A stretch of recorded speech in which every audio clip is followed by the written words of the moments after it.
disposable of hazardous materials in an appropriate way. In addition to that, health and safety is clearly important, and so we partner with Field Environmental and Meridian for industrial hygiene services. And two things that we wanted to highlight there. First is that allows us to ensure we have the safe handling and storing of chemicals. We have MSDS sheets for everything, so our employees understand what they're handling, they understand how to handle it in a safe manner, and they're tested on a regular basis to make sure that they're appropriately using those materials.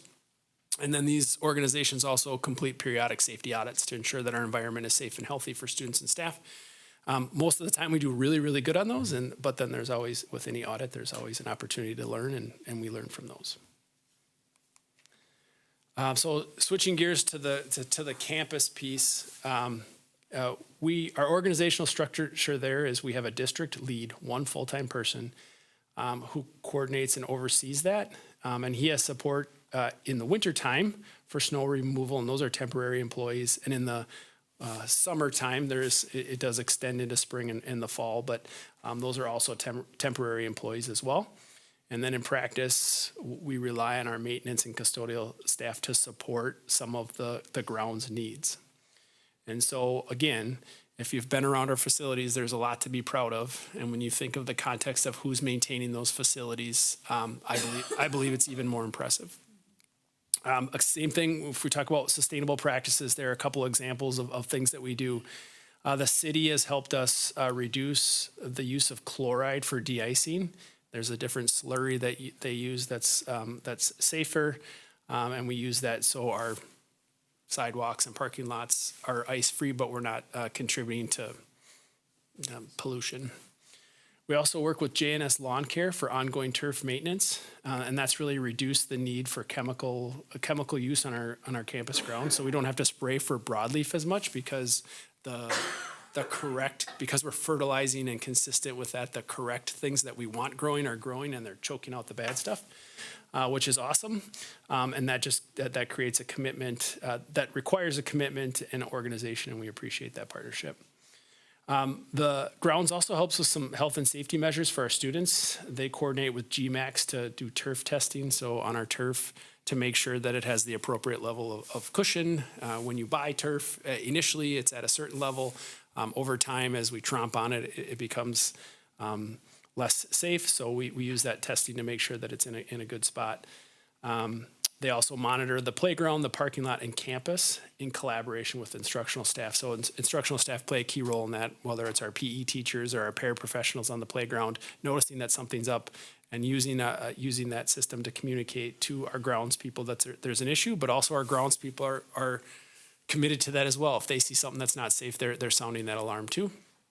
Also goes with a coordination with RFPD, with making sure that our exterior safety is thought about. So whether it's how we pull in and pull out of parking lots, or whether it's how we maintain our landscaping around our schools so they remain safe too. A couple of points of pride, and this is kind of why we brought this up and decided to do a presentation. One thing where I happen to live, I drive by the high school pretty much about 10 times a day, it feels like. But every single time I go there, there's something going on. And that's not an understatement. So it's just something that we need to highlight that is a point of pride within our district, is the amount of community access and the usage rate, whether it's co-curricular, community ed, community youth programming, park and rec. Truly is every evening and every weekend our schools are being used. And that's something that we're really proud of. And that doesn't happen without the men and women of the Buildings and Grounds Department. It's just that simple. We're also proud of the work we do around rebates and rewards for energy savings. Again, we have partners, right? Our River Falls Municipal Utilities, Jennifer there, Focus on Energy, Steve with Focus on Energy, help us identify projects, project components that will result in the efficient use of energy, and then also qualify us for rebates. And this is a really critical time with the referendum projects that we're working on and focusing on. These partners help us identify how we can do that and maximize our efficiency, but also our rebates. And then the same thing is we receive all our utilities through River Falls Utilities, and they're part of a large organization, the WPPI. And if you do your research on WPPI, you'd see that they really focus on reducing CO2 emissions, identifying renewable resources, but also making sure that they're remaining cost competitive. So it's really equilibrium there, finding that balance, and we're proud to be a member of that. So Pat mentioned this, but I also wanted to highlight it as well. So here are a couple of pictures over the Christmas winter break within our district. So again, a period of time where most people would assume not a lot's going on. But that's just not the case because of some of the things that we do. And these things lead to really, really awesome opportunities for our students. So just after Christmas, but before New Year's, the gym is set up for a very large wrestling tournament. And that requires a whole lot of coordination and work within our activities department, but a lot of it falls on our buildings staff. And so the bottom picture there is what it looks like on the finals there. So we're looking at about 1,900 people each of the 2 days that they're attending. If you just think about all those people using our facilities, it's pretty amazing. So then the next day they turn around after Pat fed them all and got them out of here. We turn around and we hosted a holiday basketball tournament. So basically the evening after what it looked like on the bottom left and the upper right, by 10 o'clock in the morning, there was a basketball tournament set up to go there. And then on Thursday of that week, we were back to school, right? And if you come back to school on the first day of school, people walk in and they're like, yeah, probably nothing happened over here. And really what happened over that week was a whole bunch of stuff that is a lot of huge memories for our students, but also students from all over the region. And that doesn't happen. It doesn't happen without the custodial group. So here's a normal week, right? So I didn't pick like the busiest week. This is last week. And so in a normal week, I counted 113 activities that are taking place within our school district. And so that starts at 5 a.m. with lap swim and community walking access. And it goes through, so this doesn't count just like the school day, right? So there's nothing during the school day because there's school going on. And then after that, it's all the after school activities, after school events, community education events, youth practices, all the way through till very late in the evening, Monday through Friday, and then basically all day Saturday and Sunday. So again, doesn't happen without our buildings and grounds department. So challenges. So when we do the envirologic analysis and we kind of have our inputs of what level of cleanliness we want and frequency of cleaning we want, the staffing levels are tough for us to maintain. Specifically, if we want to allow our people to actually take the paid time off that they've earned, finding substitutes requires a lot of creativity to allow that to happen. And sometimes what happens is we pull our maintenance tech, our roving service department, to do daily cleaning tasks, which is fine in the short term, but it bogs down that long-term work order process. And the other piece is we just, again, our HR department is really, really good, but there's always gaps in recruitment, right? We get a 2-hour, or sometimes it feels like a 2-hour, but normally it's a 2-week notice. And for us to start the engine on a recruitment to find the right person, it normally takes more than that. So then there's gaps there. And then we were lucky enough to have long-term leaders in each buildings for a long time. And due to retirements that they had well earned, there's just a transition period, and we're super excited about the people that we have in those new leadership roles. But it just takes time for that transition. So those are some of the challenges that are faced with the buildings and grounds department. But again, a ton of pride within that organization, within that group for the overall River Falls School District, and we just wanted to highlight some of the things that they do. And I think Lynette wanted to touch on a couple things too. Yeah, just a couple of things to add. Dave mentioned the work order software that we use. One of the other things that we're using that data for is to also start tracking our response time and rate. So we want to make sure that not only are we having that data, but that we're using the system correctly so that the data that's coming out of it as far as response time is correct. So Joe provides such great leadership, and he is a data guy, so that really helps with collecting that and using the robotic cleaning, and when we can and then the Envirologics system that Dave mentioned. The other thing that Joe provides and the team has been responsive to is some professional development. So WASBO, the Business Officials Organization, provides summer custodial conferences, and they spread those out throughout the summer around the state.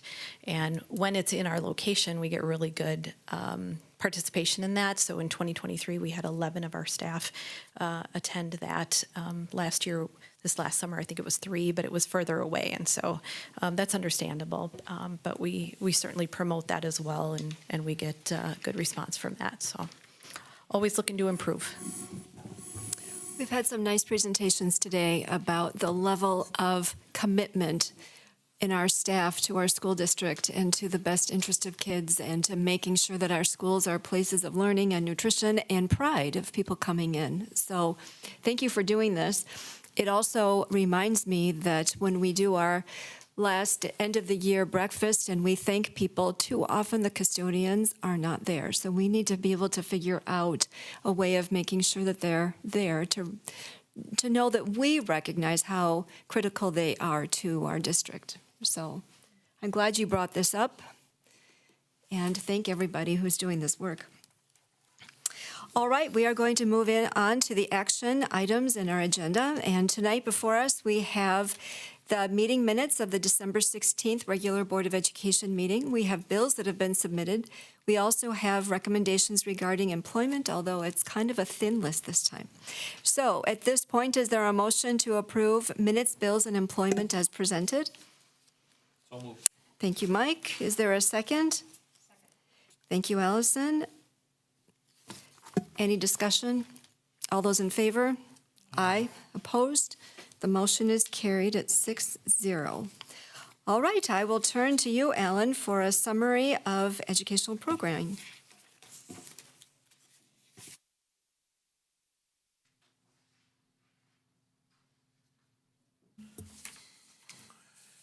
Yes, on January 6th, we had, was the meeting of the Education Programs Committee.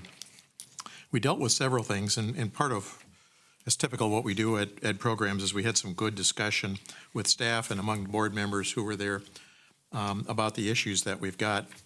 The first was to establish and approve the memo to establish seats for open enrollment. This is a process where each year we have to state how much room we have for people outside the district to apply to enroll. So we dealt with that and passed that, and we do have some capacity, but not in all areas, especially not in special ed areas. So anyway, we have to state that publicly and put that out there and hold to it so families who are outside the district know the availability of open enroll capacity in our school district. We also discussed and acted on the approval of the district's notice of educational options. And this is an interesting one because we just have to say, what is it that we're providing from an education standpoint? And just, I'd like to take a minute just to, for anybody who is watching tonight and wondering about this. This is an interesting thing because it's required by law that we state what options we provide out there. And what we have to do is list the educational options available to all students who are at least 3 years old, but not more than 8 years old, who live within our district. And there are a lot. We have attendance at resident public schools, attendance at private schools participating in Wisconsin Private School Choice, program attendance at local district charter schools, attendance at virtual schools, full-time open enrollment, early college credit programs, the Start College Now program, partial enrollment options for students enrolled in home-based private educational program, and parents of children with disabilities are also advised that there are special need voucher programs around. We have a pre-kindergarten that we call River Falls for Children, with a number of sites working with private entities in the community. We have 4 elementary schools, 1 middle school, a high school. There's also in this community St. Bridget's Catholic Community Schools. Pardon? Alternative high school, the charter. Yes, and actually I was going to come back to that one. Both the Renaissance Charter Academy and River Falls High School. And I'll mention the charter schools in just a minute. Additional educational options throughout the district include early childhood special education for students with disability, English learner services, career and technical education, gifted and talented programming, alternative educational programs, summer school programming, character education initiatives, which I understand, Mr. Chapin, you're going to be presenting in Milwaukee this week too about that, right? It's a real model program. Academic and career planning initiatives, career and college fairs. We have 2 charter schools in this district, and I would just add, because of where we are, we hear a lot in the news about charter schools, and most of it's about charter schools in Minnesota. They do charter schools very different than what Wisconsin does. They're independent charter schools operating independent of districts. In Wisconsin, we have the ability to charter schools within our district, which means they can have a slightly different mission and we can operate them slightly differently. Those 2 are River Falls Public Montessori Elementary, which is one of the few public Montessori programs in west central Wisconsin, right? Not sure how many more, but there's very few, if any others. And the Renaissance Charter Academy, which is an alternative learning center for us, very successful. We have the high school and all the options within the high school, face-to-face classroom instruction, work-based learning, all kinds of coursework opportunities for students, online courses, advanced placement courses, Start Now, dual academic credit with the local universities here, transcripted credits, advanced standing, independent study. We have students taking courses through the Wisconsin Virtual School Program, early college credit programs, and part-time open enrollment. That's a real quick summary for anybody who wants more detail on that. We've got that as a document. But I think it's just a reminder. I list all of that just simply as a reminder for everyone. There's a lot that we do. I mentioned earlier just the things we do outside of education. This is a list of the things we're doing from an educational standpoint and the choices and opportunities that families have within the district. So, and then we discussed at length the policy around student records and our confidentiality and maintenance of student records. And did we table both of those? We tabled both of those. Again, this is typically when we have action items, it's an administrative recommendation for us to review as we discuss it. If we're not quite comfortable about it, rather than for us to sit and kind of redo it, we have the discussion and we turn it back to our staff to work on it some more and bring it back to us. So I thought it was a real constructive process. We talked about it, let them come back with a better proposal, and that seems to work fairly well. So, and then our next meeting is going to be February 3rd. So, tonight we need to take action on approving the establishment memo of open seats for open enrollment and approve the district's notice of educational options. Can we do both of those in one motion? We'll take them separately. Are you going to move the Yes. memo for the seats for open enrollment? Okay, Ellen has made that motion. Is there a second? Thank you, Lindsay. On this, just before we take the vote, I'm going to highlight for you that in the context of the conversation, we asked to make sure that the RF4C seats were indeed unlimited, and yes, they are. The other thing to notice is that under River Falls High School, it's grade 9, there are 20 seats. That's actually a change from 15 to 20, so we just wanted to highlight since those were issues that came up during the meeting. Mary Beth or Amy, is there anything else to highlight? Okay. Any questions or comments? And Lindsay, who seconded? It was Lindsay, okay. Any questions or comments? All those in favor? Aye. Opposed? That motion is carried. And I'll move the approval of the district's notice of educational options. Thank you. Is there a second? Thank you, Monica. Any questions or comments? All those in favor? Aye. Opposed? The motion is carried, and now I will turn to you, Mike, for Finance and Facility update. All right, the Finance and Facility Committee met last Monday, January 13th. our agenda. The first agenda item we went through was our projects update on our referendum. We had representatives from Cross Anderson, and our architect, Bray, was here. We're here to discuss the projects. We went out for bid in November, got those back in December. So we reviewed kind of the bid process and the bid where they came in. And luckily, we got some good news that our overall budget, we are within budget on the entire projects for all the buildings. So good news there. We're combining some of the projects, summer project, capital projects. We're going to combine with some of the referendum work that we'll have the vendors here working on referendum items. So we'll have them also do some of our summer projects for this coming summer too. So good news there. We were within budget on our first phase, our first summer of referendum projects.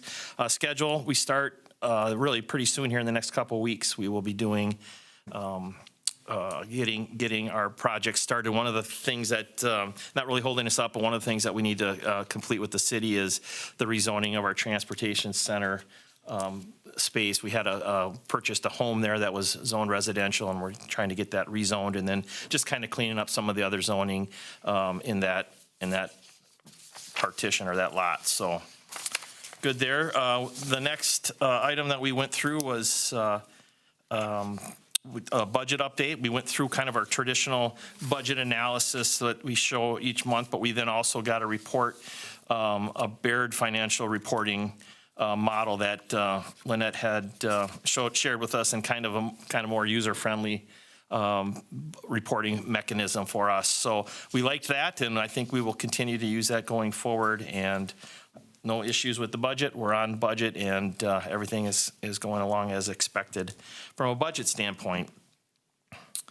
Next on the agenda was a request. We're going to be going out for a request for proposal for our audit services. It's something we do with other services that people provide for us, and we're just at that time now that we're going to also send that out and get quotes and proposals from audit services, including our current audit CLA. Right, so they will be included, and we have a list from the DPI that provide to us other auditors that are approved for us to work with. So then we went through several policy revisions and first readings. So we're going to do that tonight, but have you explain exactly what we went through on that, Lynette? Yeah, sounds good. I just wanted to clarify as well with the bids and the projects that we have, where you said we're combining those projects. And I just want to make it clear that even though those summer capital projects will be managed by KA alongside, they'll be paid for from all other Right, funds. not from referendum From our funds. district dollars, not Right. referendum. Yeah. Okay, so policies, we had quite a few or several. On the agenda, we actually, as mentioned in the agenda here tonight, we did table policy 672 for purchasing. So look for that in an upcoming meeting.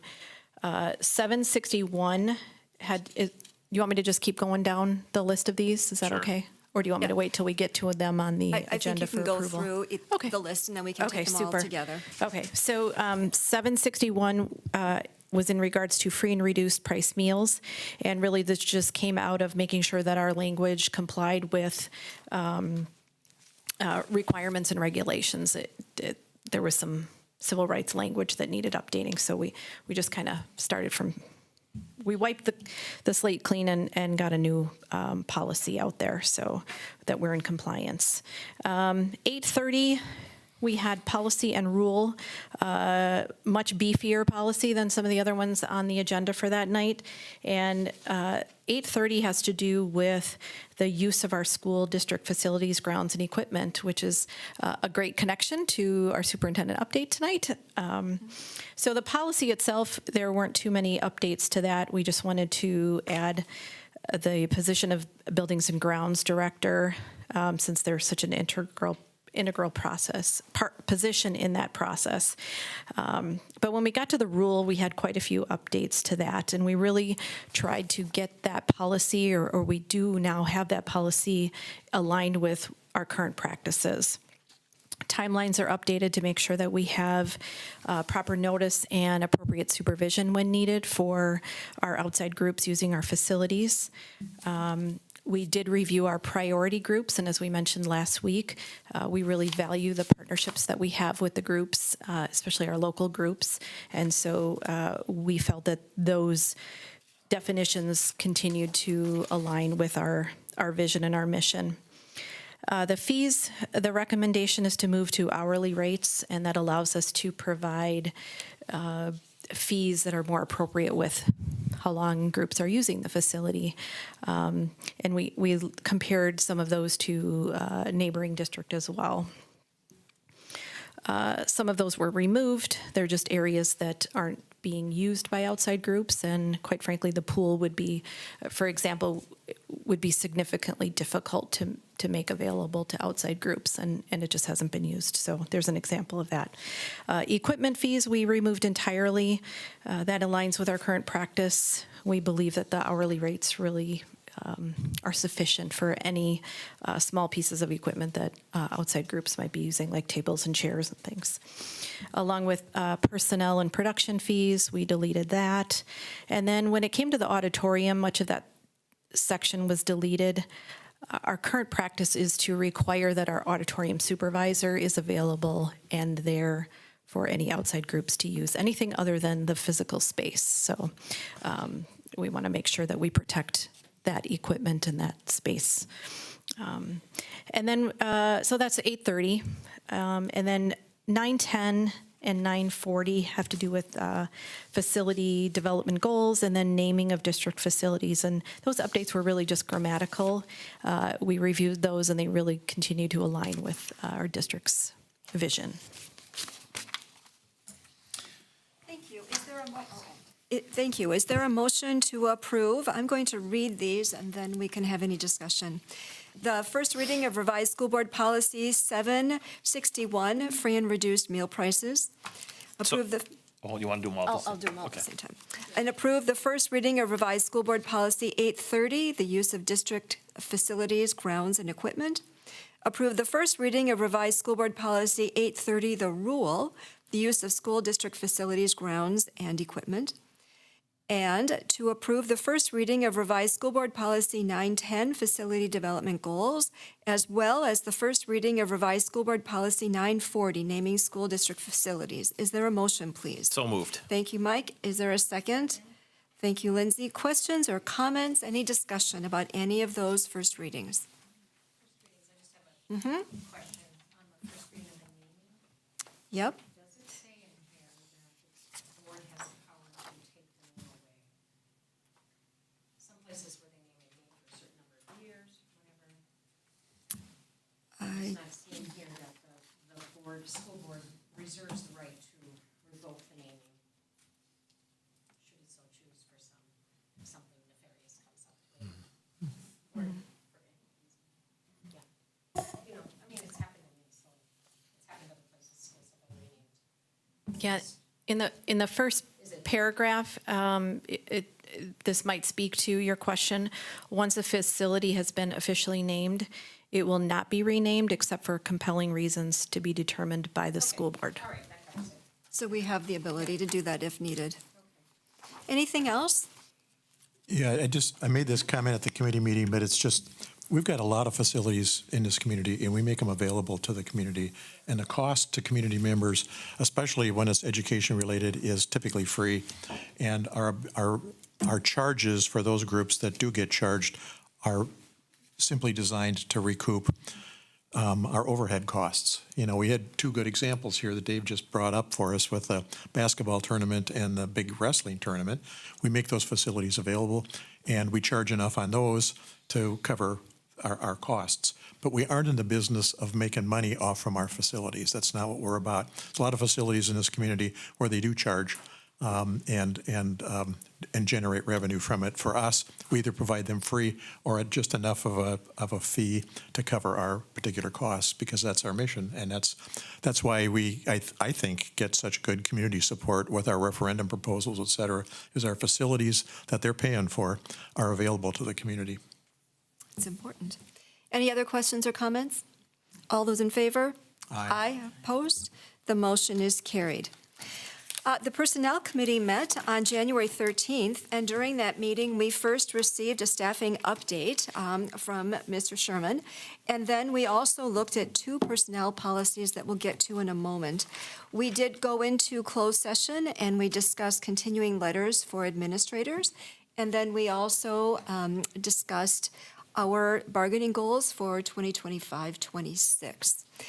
But could you lead us through, Nate, those 2 policies, just highlighting the changes, please? Yes, we had 2 policies that we looked at for initial review. First reading is tonight. Policy 538 is the professional staff evaluation policy. And this is a really, really important policy, and it does a couple of things. Number one, first of all, it reinforces some of the philosophies that align with our mission and vision related to the importance of growth and progress as staff members here in the district, whether we're talking about teachers or support staff or administrators.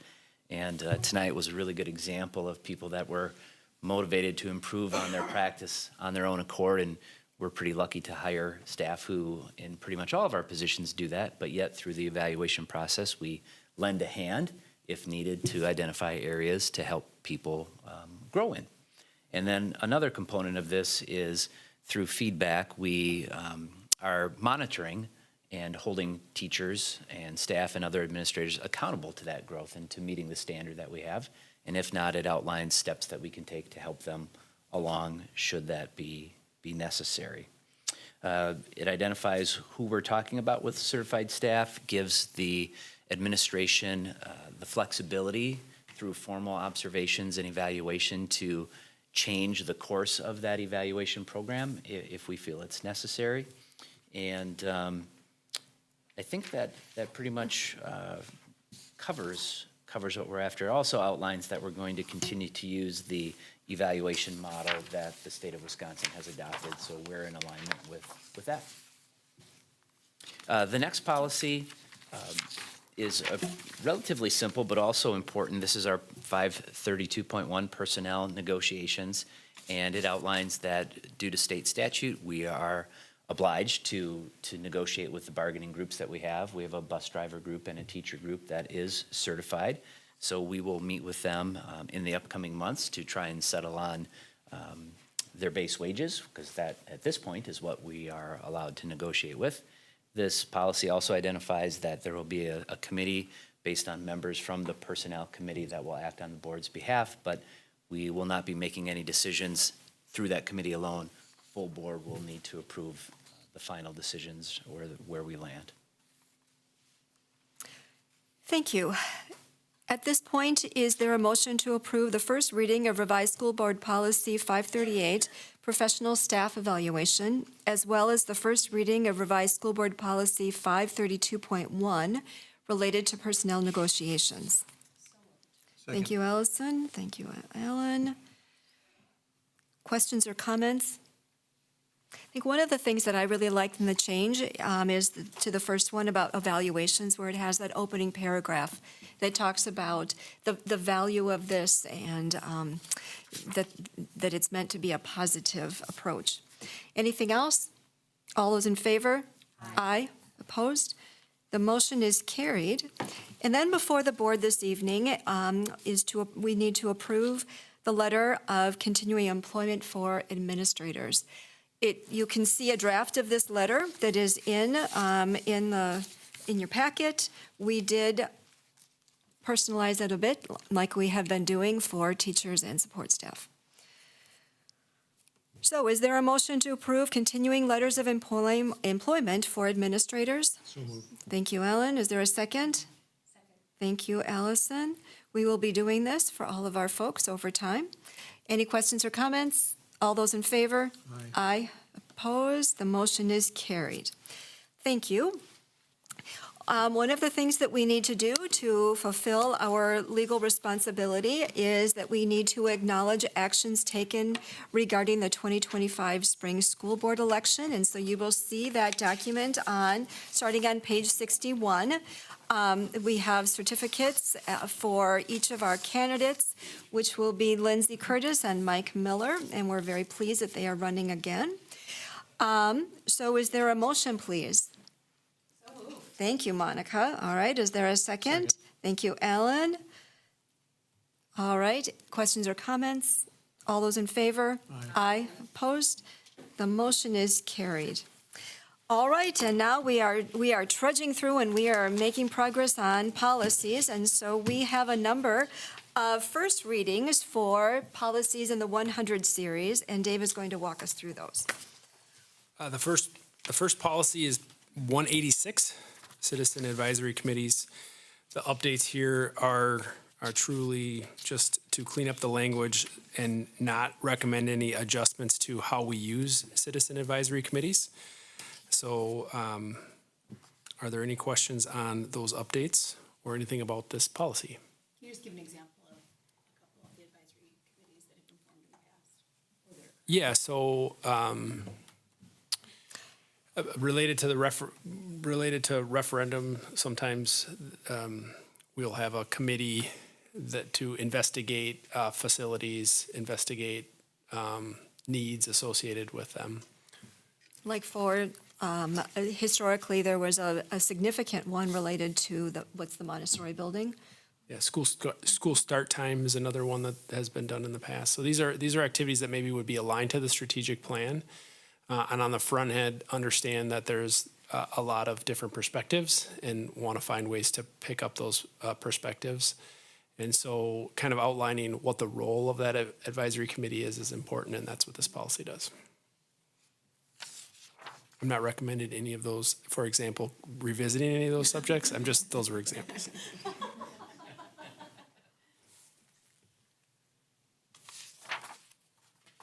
Okay, moving on to 186 rule. So that's the accompanying guidelines to select the advisory committee. So this really gets into how we appoint a citizen advisory committee. And I think that's important too. We need to outline how we're going to identify which members of our community would participate. And I think this does a nice job. And really that responsibility lands within the school board, but this kind of delineates that. And then number 5 does a nice job of kind of setting the stage for, hey, if you're going to ask somebody to be part of this committee, what are they getting themselves into? And so I like that piece as well. But again, no changes to sort of our vision for how we use these committees, just cleaning up the language. Okay. The next policy is an update to our remote school board member participation in meetings.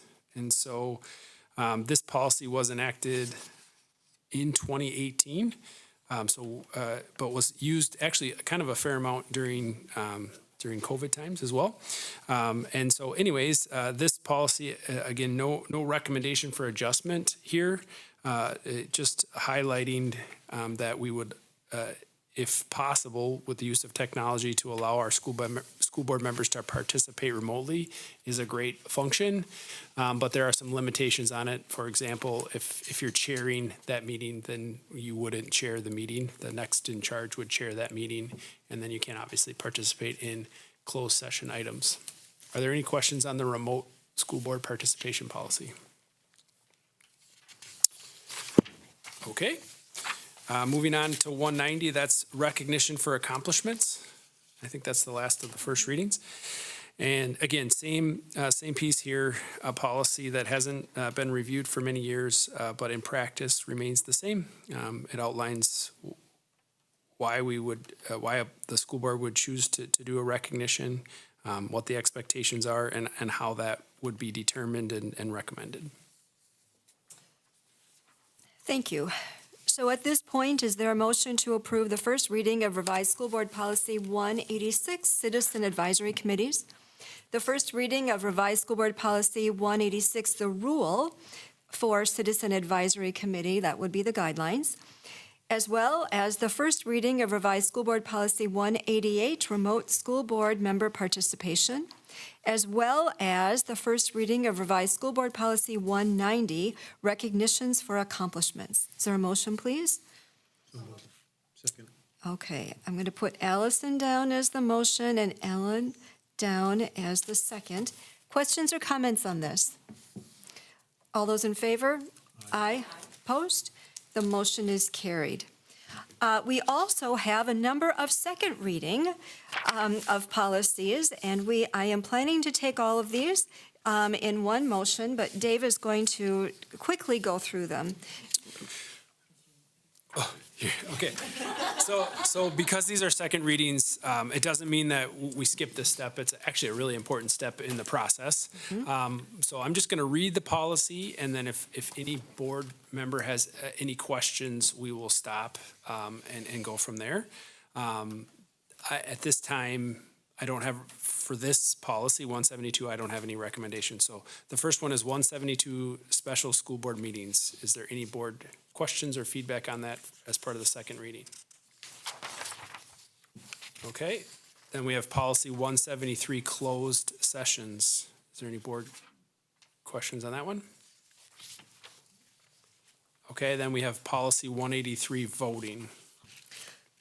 At this point, I recommend that we take out that second paragraph because it would be aligned to our practice if we do it if we take that out. At this point, we have always elected board officers in an open meeting, and so we have never gone into a closed session for that.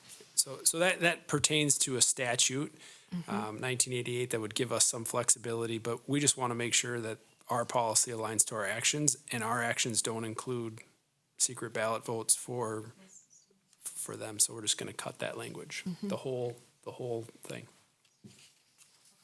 Okay, so What you're saying, you want to remove Stacy that second paragraph? yeah, well, it's Yeah, really a sentence. It's really a sentence, but it sort of looks like a paragraph. Yeah. Yeah. Yeah, just get rid of the whole thing. So I don't see that as a large change, so I would recommend that we could still approve this as the second reading, as long as the board's okay. We just reference it as amended. Yep. So this is refer, when can you use a secret ballot? The statute allows you to do it to elect school board officers, but just because the statute allows us to do that, in our practice, the district doesn't do that. So we would, Ballots are not allowed anyplace else. yes, so, yep, exactly. So we will approve that as amended. Any questions on that? 184, school board minutes. Okay. 185, school board committees. And these are second readings from the 400 series, so I'll just go through them as well. Do we have any questions on 453.4, rule number 3?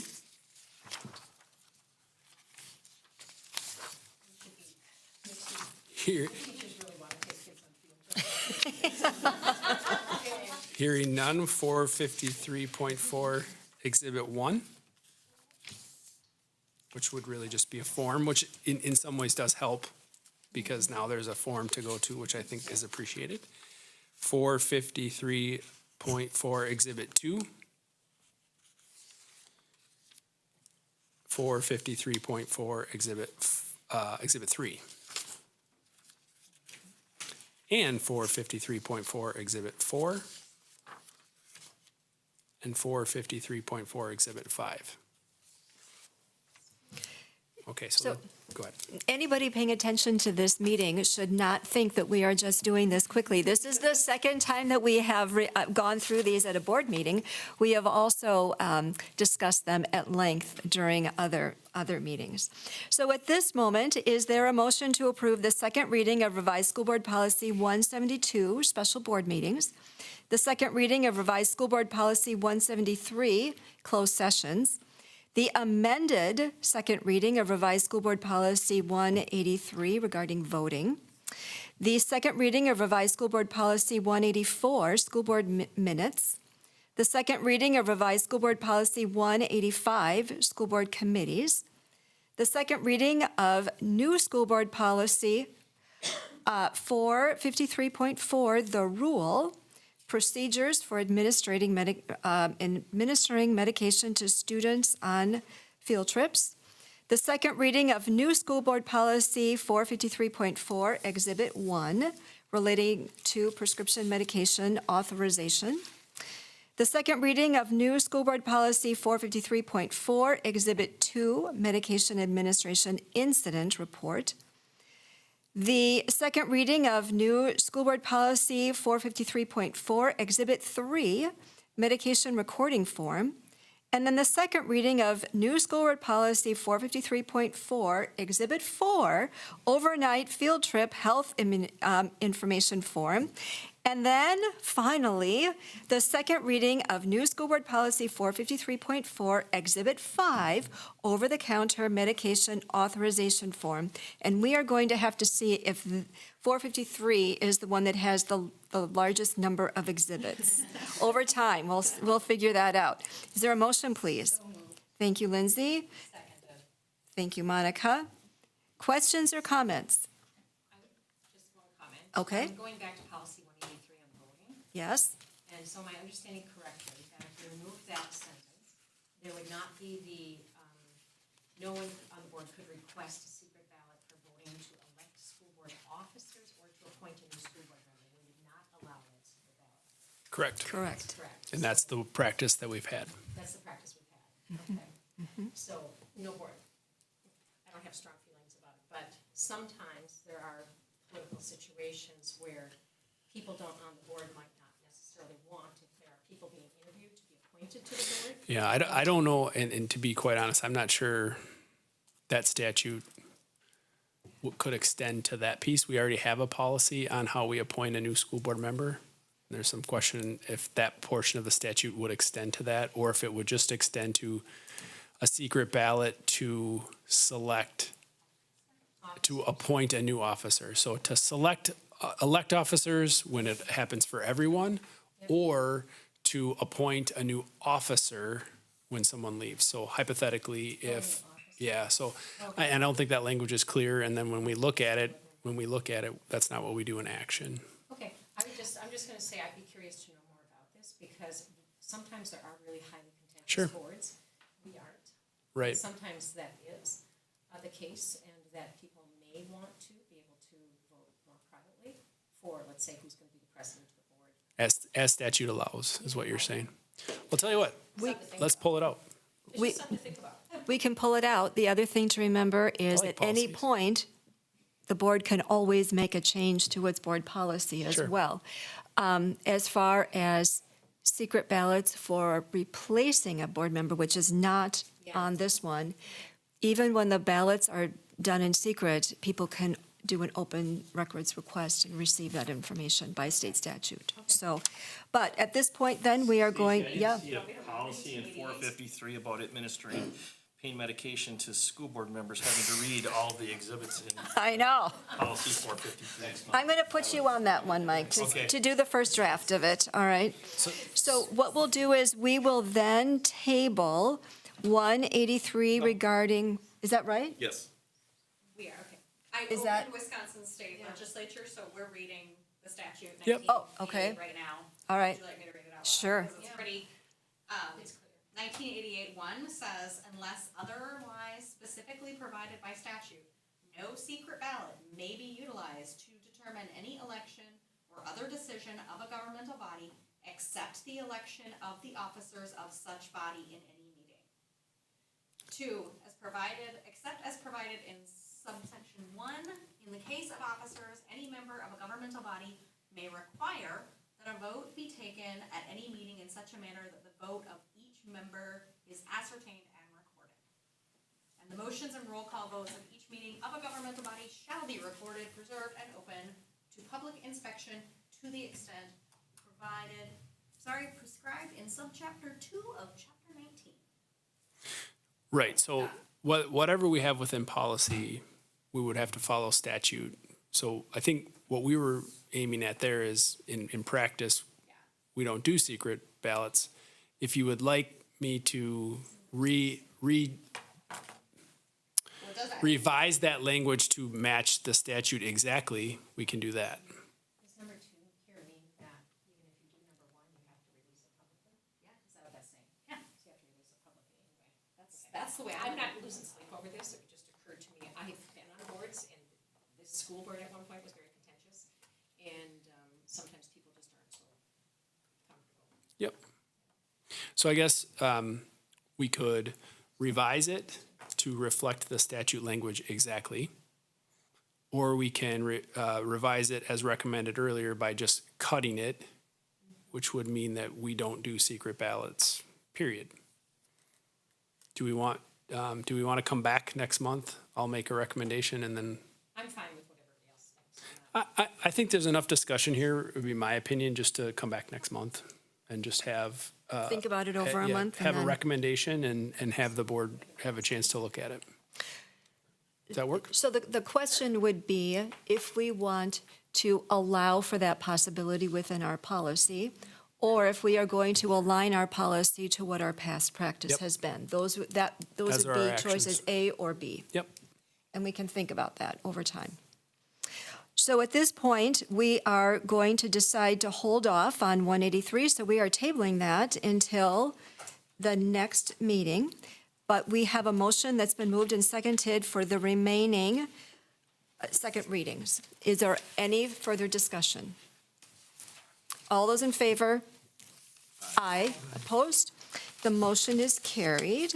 All right, so proposed or suggested items for future board meeting agendas. And the first one is that we will come back with 183. We have a couple other things that we are bringing back at future meeting agendas. Is there anything else we should be talking about? I think we're going to do our board self-evaluation.